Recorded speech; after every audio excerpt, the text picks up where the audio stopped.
எதையும் ஆழமாக சிந்திக்கக்கூடிய அஸ்த நட்சத்திரக்காரர்களுக்கான ஆவணி மாத பலன் எப்படி இருக்கு கொஞ்சம் சொல்லுங்க ஐயா.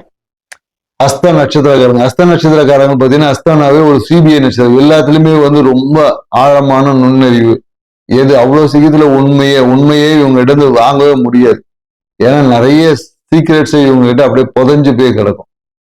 எதையுமே ஆழ்ந்த கண்ணோட்டத்துல பாக்குறதுல இவங்க சிறப்பு. ஸோ இப்படி உள்ள அஸ்த நட்சத்திரக்காரங்க இந்த காலகட்டம் எப்படின்னாக்கா, அஸ்த நட்சத்திரக்காரங்களோட மகிழ்ச்சியை தீர்மானிப்பது இவங்களுடைய மனோகாரகனான சந்திரனோட தன்மையை பொறுத்தான்.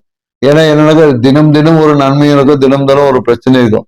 பிரச்சனையும் நன்மையும் எப்போதும் கலந்தே போயிட்டு இருக்கிறதுனால இவங்க வாழ்க்கையில இந்த காலகட்டம் நிறைய மகிழ்ச்சிக்கான தருணங்களை ஏற்படுத்தக்கூடிய காலகட்டமா இருக்கும். தொழில நிறைய பேருக்கு ப்ரொமோஷன் இந்த மாதிரி சார்ந்த விஷயம் கிடைச்சிருக்கும். புதிய கௌரவ பதவிகள் எல்லாமே கிடைச்சிருக்கும். அதே மாதிரி இந்த அரசியல் சார்ந்த விஷயத்துல ஒரு சிறிய அவப்பெயர் எல்லாமே சந்திக்கிறதுக்கான வாய்ப்புகள் இருக்கு. ஸோ அரசியல்வாதியா இருந்தா கொஞ்சம் கவனமா இருக்கு.